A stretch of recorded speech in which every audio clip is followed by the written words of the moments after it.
even when we're in times where it seems like a lot of layoffs are happening, like news media being like, nobody's hiring, look at these layoffs, jobs are still getting posted. People need workers. Welcome to Job Search Stories.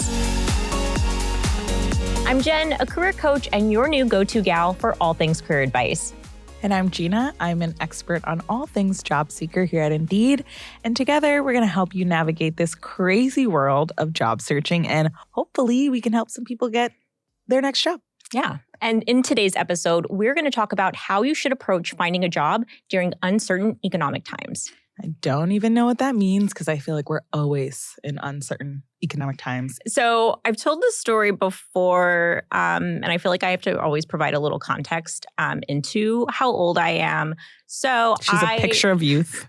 I look younger than what I really am. Yes. My bones are actually very brittle.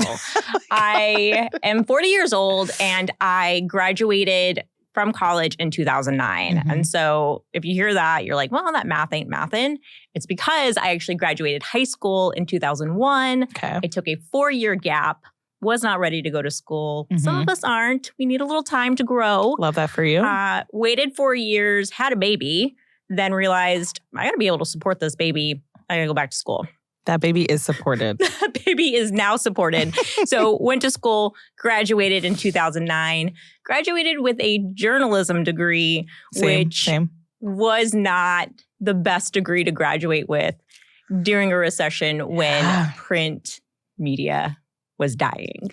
Fun. Yeah, Real so it was fun. a good time. It was definitely a good time. So yeah, I do have a really personal experience to graduating and trying to find a job during that time. So you were fresh out of college. You were looking. You were searching for that job. Like, was it? I mean, what was the hardest part? That nobody was hiring. Yeah. Definitely nobody was hiring in the industry that I wanted to work in. Mm-hmm. And unfortunately, when you're in that situation, for me, I was trying to continue to apply. Yeah. People were getting laid off. Mm-hmm. It wasn't even a situation of just people not hiring. People were actively losing their jobs. Yeah. And so it probably took me about 6 months to actually find a new job. Mm-hmm. And it was with the company I was already with. Yeah. So when I graduated, I was in a recruiting role. Mm-hmm. I was doing hiring and onboarding. But the thing about recessions is that when jobs aren't being filled, recruiters are sometimes the first roles to go. Yeah. So it was not necessarily what I saw as a long-term solution to where I should be, just because it wasn't necessarily the best outlook. Right. So because I wanted to stay where I was, because I wasn't finding a lot of success finding jobs outside of the company, I applied for a management role because managers were making more money. And I was like, I want that. Want that money. Got rejected. Yeah. Talk about rejection. Turns out not qualified just because you have a degree. You actually have to connect. Yeah. How you would make business impact, which as a journalism major, I was not necessarily prepared to talk about. That's a hard pill to swallow, honestly. And I remember thinking but I work here. Yeah. But I've been here for so long. You like I'm me. Not ready. Yeah. I thought we were friends. Yep. I thought we were friends. I thought you wanted me to grow here. Yeah. So it did take me about 6 months. And actually I had to prepare before I was accepted into the management program. Yeah. Oof, that's a lot. I feel like all of that sounds hard, honestly. And as someone who was a journalism major, were you just reading the news and seeing ooh, this is tough? Were you just anxiety ridden, just oh, yeah. When every headline and every news story is talking about layoffs or, just the economy failing, it's hard to stay motivated. Yeah, that makes sense. I feel do you feel like your mental health was impacted at all? Yeah, but I was in a situation where I had a kid. Yep. And didn't have a lot of time to just kind of wallow in not being able to find a job. It was all right, we got to put food on the table. Yeah. I'm feeding multiple mouths now. Yeah. I gotta keep going. That's a lot. I feel did you feel any sort of pressure? Because of that, you're I'm a mom. I want my child to be healthy and happy. Did you just feel it was just like go, go, looking for this job, whatever sticks. For sure. I think I think the nice thing about having no time is that you don't have time to worry about things. So at that time, even before graduation, I was going to school full time, working full time, and then had a child under the age of 4. So every minute of my day where I wasn't sleeping was really accounted for. And so it was really just like, you have to do the things. You don't do the things. You can't put a lot of thought into why you don't want to do them. Yeah. I hate when people say this, but like Superwoman. It's ick. But like I feel like I think a lot of people can empathize with the story. You know what I mean? I think a lot of people have found themselves in this situation too. I was what you would call, and what we called in higher ed, a non-traditional student. So, there's sometimes people are on a very clear path where they know, I'm going to graduate, I'm going to go to school here, I'm going to go find this job.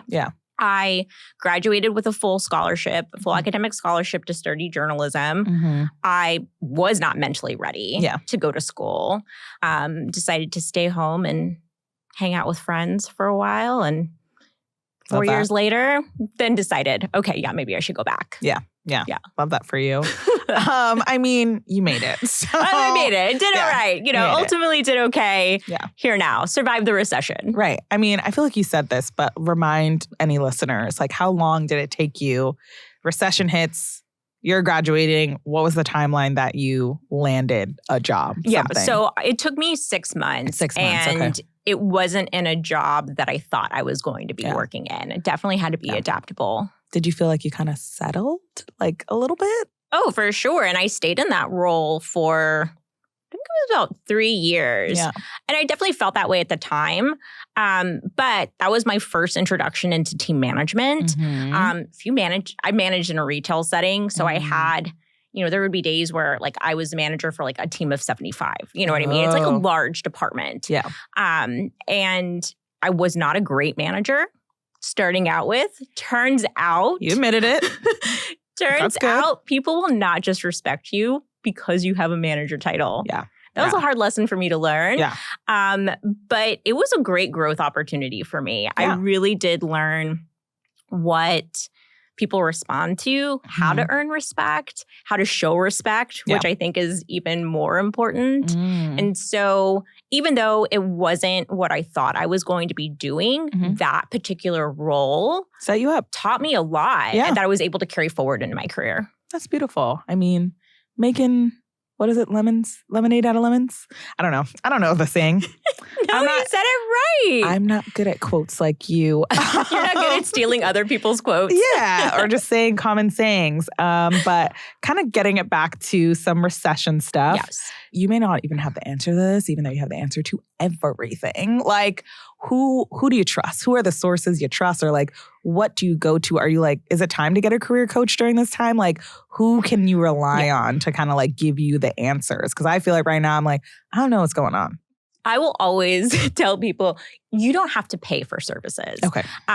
You don't have to pay for a one-on-one career coach, somebody that's going to give you that kind of consultation. There are so many free resources out there. So there are local workforce commissions, Goodwill Industries, who's a partner with Indeed. They actually have career coaches at their brick and mortar. Locations in different cities where that's what they do. They give those consultations and they give them to the community for free. We have free resources at Indeed, like the instant resume scan, which I'll talk about again, to give you a free resume review. Like all of that is really great. If you're in college, go to your career services office. People like me work there and we would love to talk to you. So you have a large network and a large kind of pool of resources available to you. You can also come check out our videos on YouTube. I think you can hear from me there. I think they should watch Indeed YouTube videos. I think you should watch Indeed. If you're finding any quality in the advice that I'm giving, I've made a lot of videos. I've given some more advice there. I actually get a lot of outreach from people on LinkedIn asking for coaching sessions. And I really wish I had the time to be able to do it because I really do miss one-on-one coaching. Beautiful, But it is a little bit easier to give advice in a video. It reaches more people. Love these videos. Love this. So I feel like a lot of people are probably like sitting here like, I don't know what to do. Like if we are in economic uncertainty, like what are the pros and cons of like taking the risk? Yeah. Trying to get that new job or like waiting it out at your current company, knowing that like layoffs happen during this time. Like what do you think are like the best ways to kind of like contemplate that? Yeah, I would say if you're in an industry where you are hearing about layoffs occurring, just stay ready. Have your resume updated, right? Start making some outside connections. Even if you really do love the job that you're in, again, sometimes it's not, layoffs are not personal. Yeah. It's not about the individual not doing a good job. Absolutely. Like companies do not like to make layoffs. I don't think there's one person in a company that really enjoys it. Like it really comes down to finances and budgets and it's hard to make these decisions. Yeah. And it's hard to be impacted by them. So the best thing that you can really do is just be prepared in that situation. Yeah. Start networking, start putting some feelers out. That way, if the situation comes to where you are impacted by it, you know, you're not starting from ground zero. If it is a layoff situation, you're likely going to receive a severance package. And if that happens to you, this is a good time to start looking at your budget. Yeah. Get a good sense of how long you can reasonably go and spend on a job search, and you know, have that time to kind of get things all lined up before you're really negatively impacted. I don't want to like keep plugging our YouTube channel, but there's a whole video on tips about what to do after being laid off. So I did that video. Yeah, you were in it. I was in it. You gave the tips. But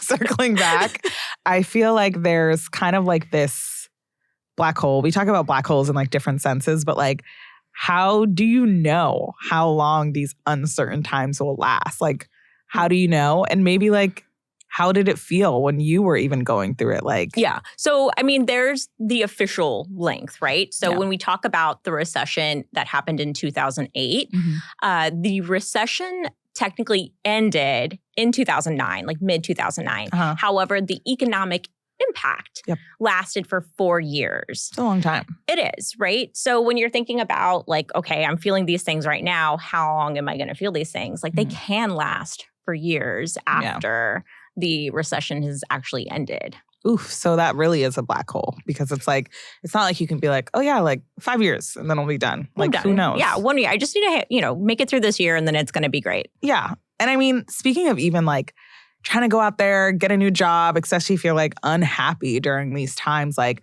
do companies slow down hiring? Like, is that just like a thing that they do during this time? Absolutely. So companies will sometimes enact what's called a hiring freeze. And this is a protective measure. Usually it's when they're in a position where they don't want to lose anybody. You know, they don't want to let anybody go, but they can no longer afford to bring on any new hires. So hiring does slow down. And when you think about how that impacts your job search, what that might mean is you could have to just broaden your horizon. So let's think about if you're applying for a specific role, let's say you're a marketing manager in tech. Okay. Tech had just tech had been impacted by a recession. They're not hiring in marketing in the tech industry. However, maybe healthcare is still going strong. You could then expand your horizons and think, okay, maybe I now kind of broaden my search and look for marketing manager roles in the healthcare industry. Or, you know, what are those industries that are kind of thriving? It's not a one for one, right? Like all industries and sectors aren't necessarily impacted across the board. I mean, I didn't even think about that, you know, thinking about how like certain industries are probably like a little better off and you may be able to find a job. I mean, to me, I know this sounds so negative, but that still kind of feels like settling. Like, you think so? Yeah, because it's like, what if you really have like an industry that you want to be a part of? It doesn't matter what the role is. It's more so about the industry. It's kind of like you have no choice. Yeah, I mean, you do have a choice, right? Because you could choose to stay where you are. And I think, again, it's if you think about what a role can offer you in terms of experience gained, right? And why maybe even you're looking for a new job. If you're looking for a new job that will pay more money and that's your main motivator, and you look for a job outside the industry that you're in and it will do that, that will help you achieve your goal. Yeah. Or if you're looking to broaden a skill set, transitioning to a new industry could help you do that too.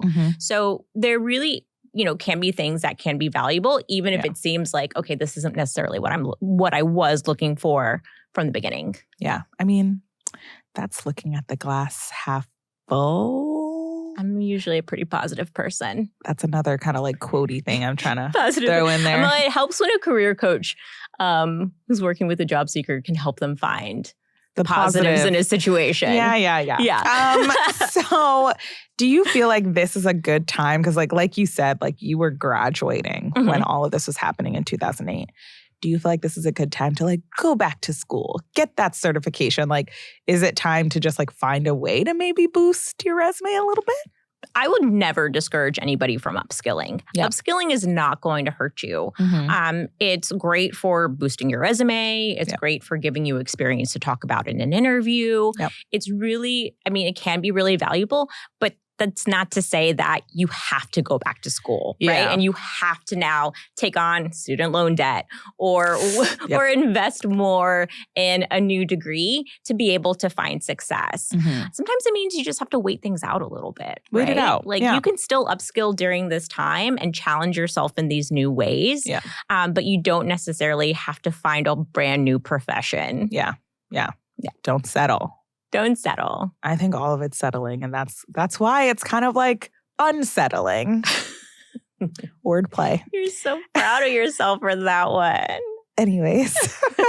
Okay, so kind of talking about how to have a strategy, because I think there's like certain people who they've never experienced looking for a job during economic uncertainty. So like maybe they're like really, really good, like me. On searching for jobs, getting jobs, and landing jobs. So should someone change their approach to job search during a time like this? Yeah, I would say just proceed with caution. Definitely be intentional. Think about what are your true motivators? What is motivating you to take this job search? So again, I've talked about this before, but just to reiterate, the job search process doesn't start once you decide I'm going to apply for jobs. There really is this self-reflection time that happens in advance, and that's part of the preparation. And so again, being really intentional about the types of roles that you're going to apply for. And then if you can, waiting until you have a new job lined up to leave the one that you're in right now. Yeah.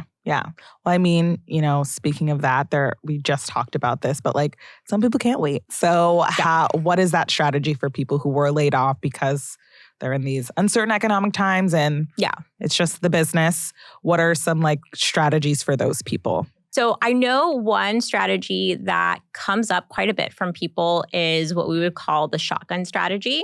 Didn't mean to choose violence with that phrase. That's really what it's called. It's how it's referred. Never choose violence. But essentially what it breaks down to is you're going to apply for anything and everything, right? You're going to be sending out lots of applications. Boom, boom, boom. Boom, boom, boom. Right? While I would say you would potentially want to apply for more roles than you normally would have, you still want to be intentional about the types of opportunities you're applying for, right? So when we think about how you're going to apply for more jobs, right? If we're not just applying for anything and everything, well, then what do we apply for while still increasing the volume of applications that we're sending out? That comes through broadening that approach. Like I said, really looking at industries that aren't as impacted by the recession or the recession that's going on. Some examples would be like during COVID, we saw the tourism industries heavily impacted, right? So was not a great time to be looking for roles in hospitality. But there were other sectors that were still doing well. There were times where tech was the industry to get into because nobody foresaw that one being impacted. And, we've all seen and heard about tech layoffs happening. So again, it's looking at who's doing okay right now and trying to find those transferable skills or that role in that industry where you can still kind of find that opportunity to move on. I'm a shotgun applier, but only when I'm like really annoyed at like a job on a given day. Like I'm like, annoyed. And then I'm just like, I'm going to apply to 50 Do you start jobs. your Monday mornings just looking at opportunities? Because Monday is a really great day to apply. You did say that in a different episode. And honestly, no. It's Monday like mornings. Friday. I'm like, this week has been hard. I'm going to apply to 50 jobs for no reason. But then on Monday, I'm like, no, my job is fine. Yeah, like, that's all right. I just needed the weekend. Yeah, but I just needed a break. Speaking of that, like, do you feel like this is a time to like mass apply? Like, you know, like, should you just be like putting out all the feelers, like being like not so picky and just trying to figure out what your next move is? I don't think a recession is a great time to be picky. Yeah. But I think it's a good time to think about what is most important to you. Yeah. Really kind of signaling or identifying what are the main things that I'm looking for? Am I looking for a more challenging role? Am I looking for more money? Am I looking to like get a break into a brand new industry? Mm-hmm. Kind of find those one or two main things that you're looking at, you know, that are most important to you, and then find those opportunities, even if they're in a different industry, even if it's a different role, that is going to help. That they're going to help you achieve that. Could you be like applying to too many jobs? Like, how many is too many? So there's a couple of things.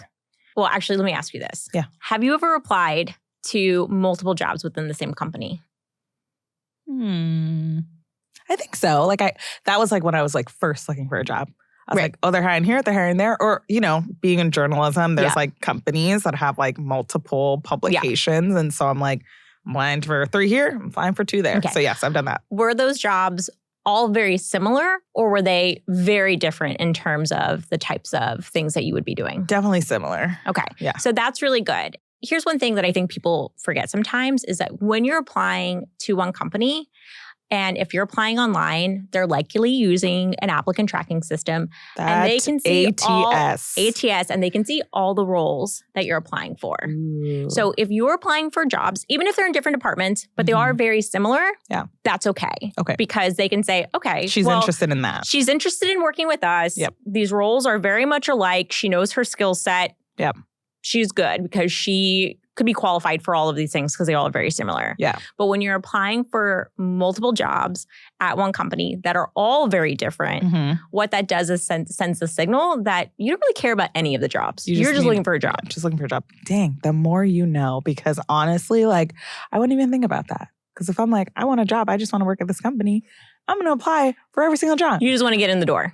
I'm going to apply to be an accountant. Yeah. I'm not an accountant. Yeah. And I've also been asked, like, how many interviews are too many interviews? Yeah. And is that like during one job during interview? Job search. Okay. During one job search process. Okay. How many interviews is too many interviews? Not like how many interviews is like too many interviews for like one job. Because I've heard of some long ones. I have as well. I've experienced long ones. It was like months, and I was like, "This is going on, for a while." It's messing with my head. Tough decisions they have to make. Yeah. But when it comes to how many interviews should you be taking and should you be undergoing in one job search, you know, it really is a personal decision. Yeah. Interviewing is hard. It takes a lot of preparation. Oh yeah. And I mean, it stresses people out because a lot of people don't like interviews to begin with. It makes them very nervous. So it really is up to you to decide how many is too many. Because if you're at a point where you're taking on a large number of interviews, you're in all different stages, they're hard for you to keep up with, you're preparing for all of these different ones, like you could easily burn yourself out. And even though you're still looking for a job and that is very much important to you, like you got to take care of yourself. Yeah. Yeah. I mean, I feel like this is a time where it's probably kind of hard to know your worth. Like if you're dealing with looking for a job during uncertain economic times, do you feel like it's a good idea or a good strategy to like maybe take a pay cut or go for like temporary or contractor roles instead of like those full-time positions that maybe you're in one right now or maybe that's what you're used to? Yeah. I mean, I've had to take a pay cut when switching roles, right? Especially when I was switching industries. Yep. And that's a very personal decision. You know, some people can afford to do so if they're thinking about, if the role that they would be taking will set them up for future success, right? Because that's the thing is, especially when you're changing industries, even though you had 5 to 7 years of experience in one, you're in a brand new space, you're entry level again, right? And so that puts you at a different place in the salary band. And so sometimes it does mean taking a pay cut. One thing that I would say, this especially came up a lot when I was working with people during COVID.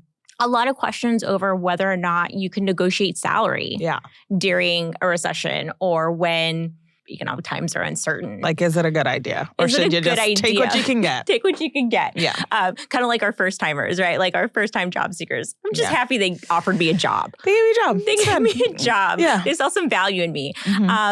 But the reality is you can. You can negotiate salary, but you do need to do it carefully. And you really have to understand what the market will bear because there are certain roles that will naturally pay higher, right? It takes a certain level of skills. Not everybody has them. And so you really have to kind of assess based on the role. I mean, all of this sounds really bleak. Like, I'm not going to lie. No. Because I think it's like you're saying, like, you kind of have to be careful. Like, and I feel like that can almost like make you feel like you're not going to get your worth. I will tell you, here's a good resource. And it's a free resource that I highly encourage anybody who is never really sure about the economy or where it stands. Check out Indeed's Hiring Lab. Yes. So the Indeed Hiring Lab is staffed with economists and they put out different labor market reports. And actually, this quote that I always go back to is from Nick Bunker on the Indeed Hiring Lab. And he basically says, the labor market is stubbornly strong. So even when we're in times where it seems like a lot of layoffs are happening, jobs are still getting posted. People need workers. And like the Hiring Lab is a really great resource to kind of go get that like reassurance. Away from just like news media being like, nobody's hiring, look at these layoffs. Like the Hiring Lab posts a report called the Job Posting Index Report.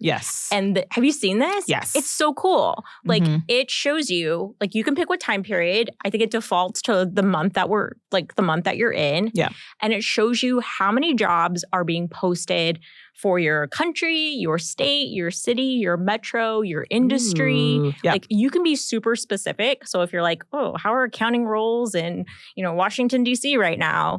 You can look and it will show you. And you can see all the jobs that are being posted for. Indeed Hiring Lab.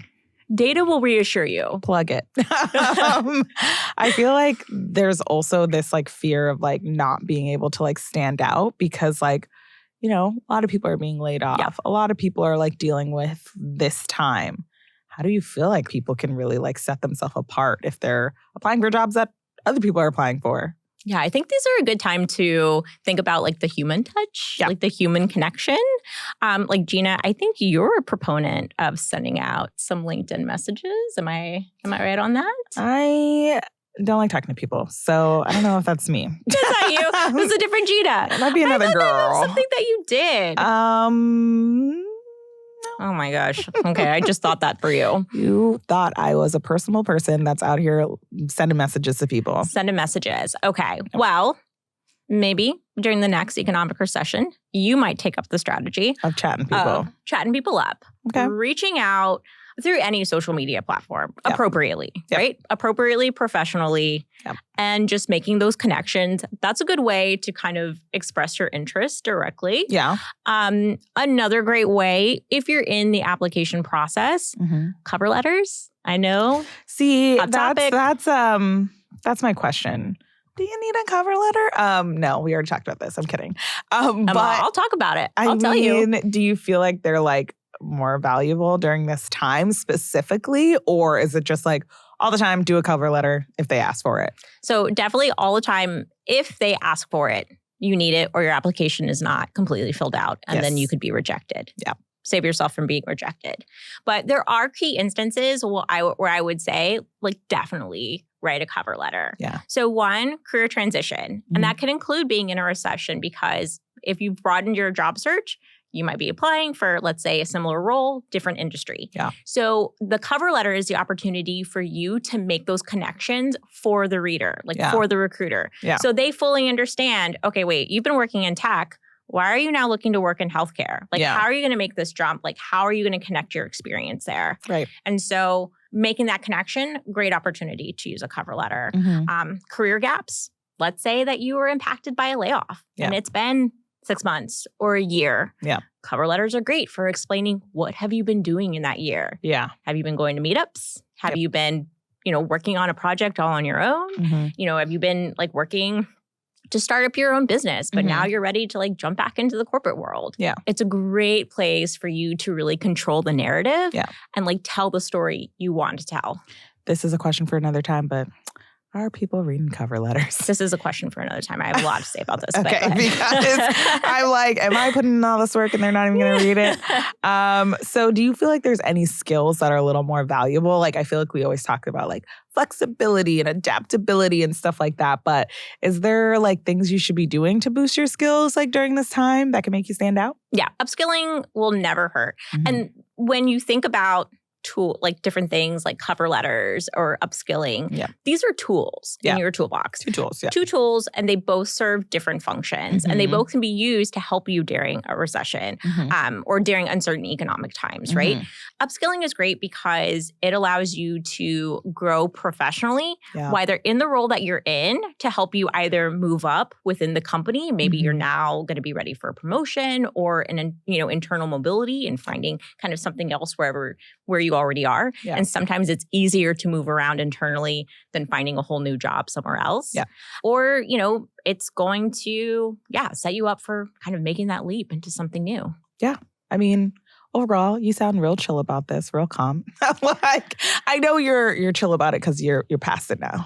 You went through it. I mean, who knows when it'll happen again. But kind of talk about how you want to give all these tips and tricks. You gave so many, but what are ways that you can kind of make job searching work for you? We talked about shotgunning and how that's not always the best approach and everything like that. So what are some tips and tricks? We did say that one strategy is broadening the search. And so really increasing the number of applications that you're applying for. So what's going to be really important during this time is staying organized. Yeah. So one thing that I always advise people to do is create a job application tracker. Yeah. And you can do this in an Excel spreadsheet or, Google Doc, whatever it is. Write it down however you can. Yeah. But keeping track of the job that you applied for, a link to the posting.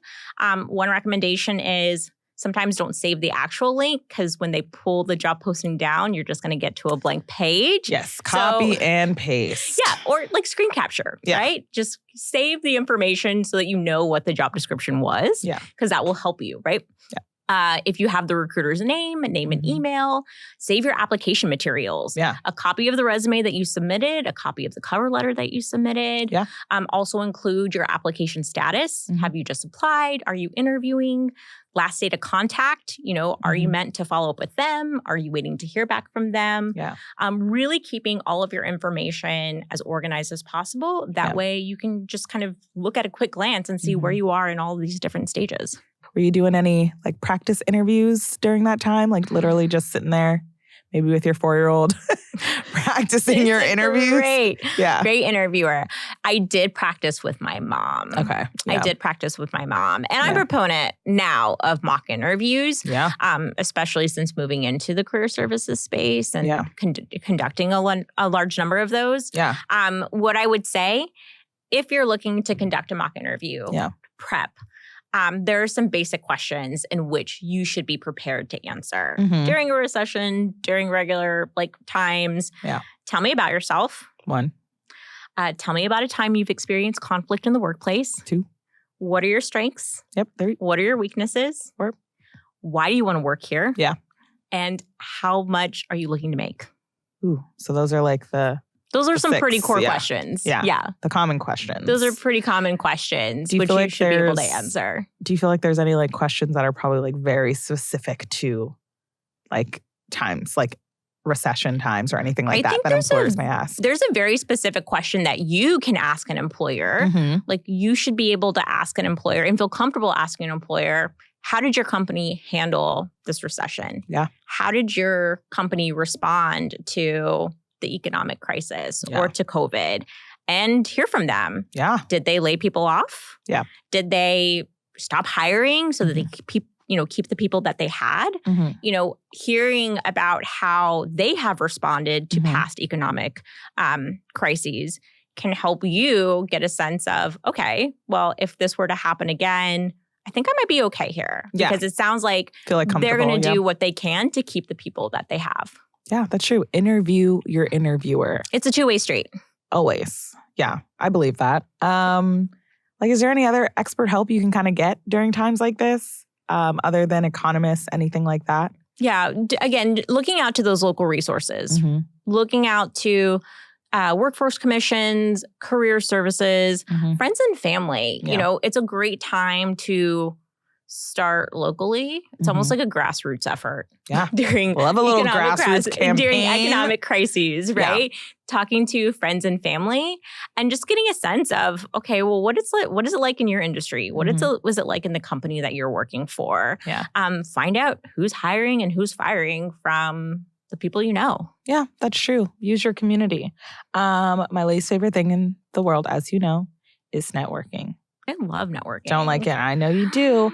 How important is networking when you're going through these times? It's really important. It's really important because, again, while companies are not posting positions in as high a rate as they used to, there's still this, underground, unseen job market, right? Referrals are still happening. Yeah. And referrals are something that people really need to leverage because I think sometimes people are afraid to ask for a recommendation or ask for an in from somebody they know into a company, but it really benefits them because the person, if you get hired, there's usually a referral bonus tied to you.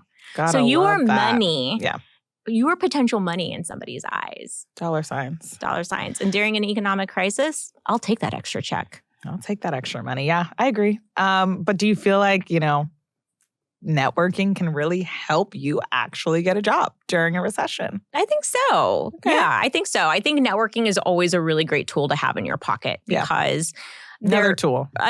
We love the toolbox. Yep. We love a full toolbox. Yeah. Keep your tools sharp. So far, you said cover letters, networking, and upskilling. Okay.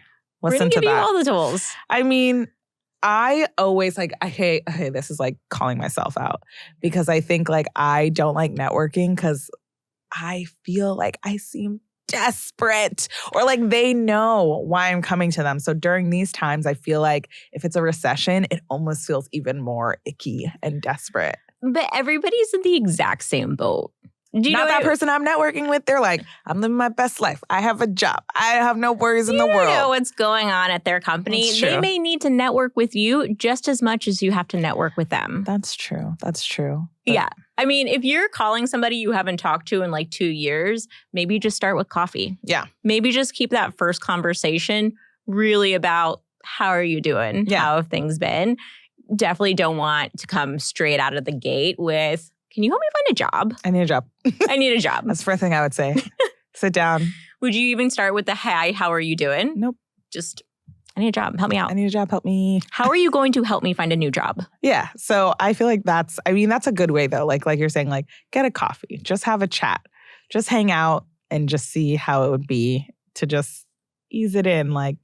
Is your company hiring? You can say it in a more eloquent way. But definitely you can say it. I mean, I don't know that I can say it in a more eloquent way. You say everything so eloquently. But, just nurture relationships. Yeah. If you've worked in different companies and there's been somebody that you connected with, maybe they were your mentor both officially or unofficially. Yeah. If it's somebody that you just had a really great working relationship with, a quick email every few months just to check in. Yeah. Nurturing those relationships can go a long way to set you up to have somebody to reach out to when times get tough. Yeah, who are the best people to kind of keep in your back pocket? Who are your tribe? You've got to build your tribe. Like who are those people though? Like who do you think? No, you want to know. Who are those people? It was not a rhetorical question. Of like, who are the people who you should like network with the most and keep in your back pocket during uncertain economic times? Former managers that you had a really great relationship. I can say I have had the pleasure of working with phenomenal people in my past.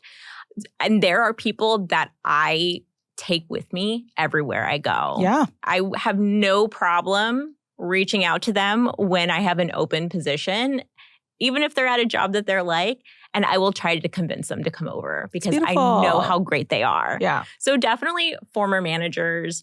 It's important to have skip levels. I know we've talked about this in previous episodes, but again, reaching out to somebody who's a boss of a boss, letting them know your intent and wanting to stay and grow. Again, sometimes it's easier to grow internally than it is to find roles outside of the company, especially during uncertain times. Yeah. Academic advisors. It could just be different leaders and organizations that you're in. Yeah.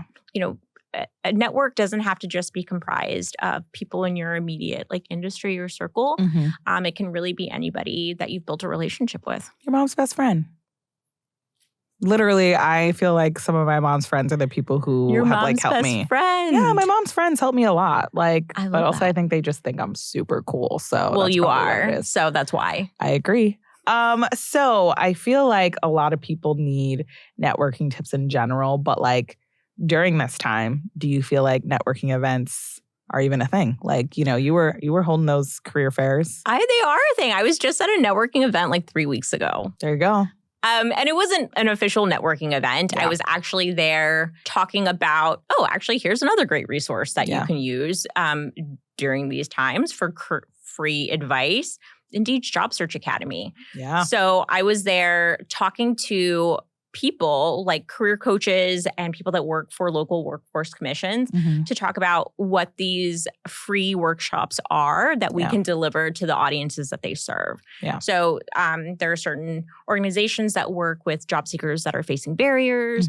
They're working with underprivileged youth or communities. Yeah. And so the Job Search Academy, we have career coaches or people like me that can host these events to give webinars and workshops. And so I was there talking to a bunch of people in the community about what we could do for them, but also making connections to say hey, we do the same thing.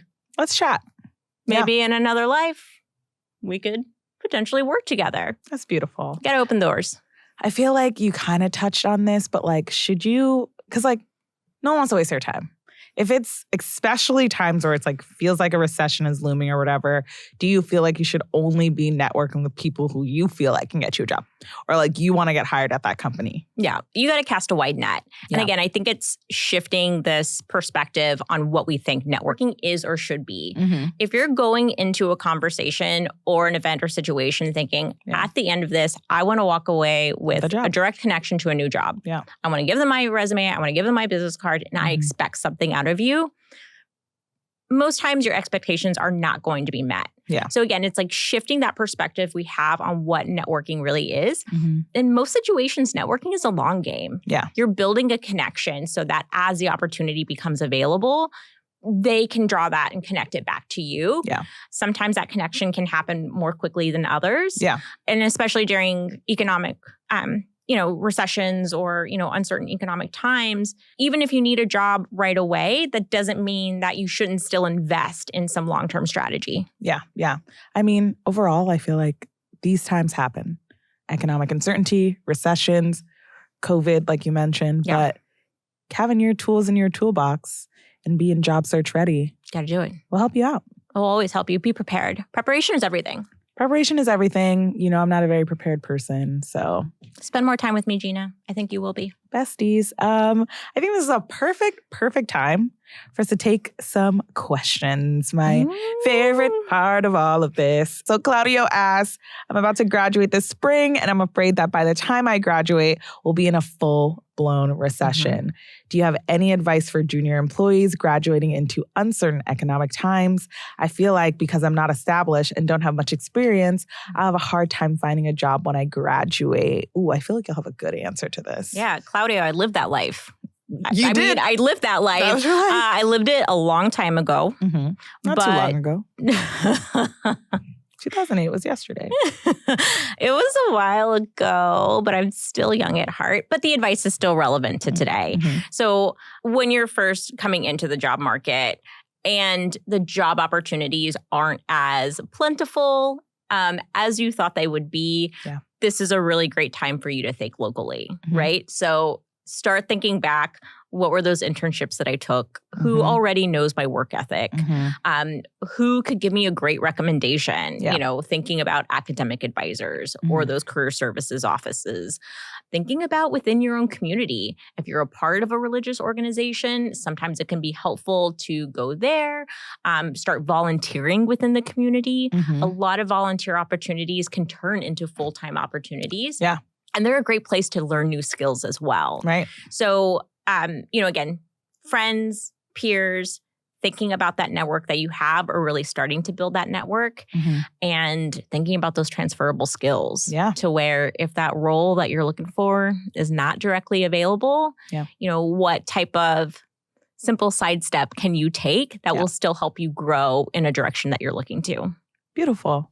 Claudio, hope you get that job. He's going to make it. Good luck in graduation. And that's all we got. So super happy that you all listened. If you feel like you enjoyed this, make sure to drop a comment with any questions, the topics that you'd like us to cover. And also Jen would love some stories. I would really love stories. She just likes to help. And, you know, next time we're going to talk about the best thing ever, acing a phone interview. I love interviews. I know you do. I'm really excited for this one. Well, if you found this helpful, please make sure to subscribe, rate the podcast, leave us a review wherever you listen to podcasts, and we will see you next time. Bye. I don't know anything about the economy, but that is me calling myself out. She said, Gina, I heard you burp. No, she didn't. It was a silent one.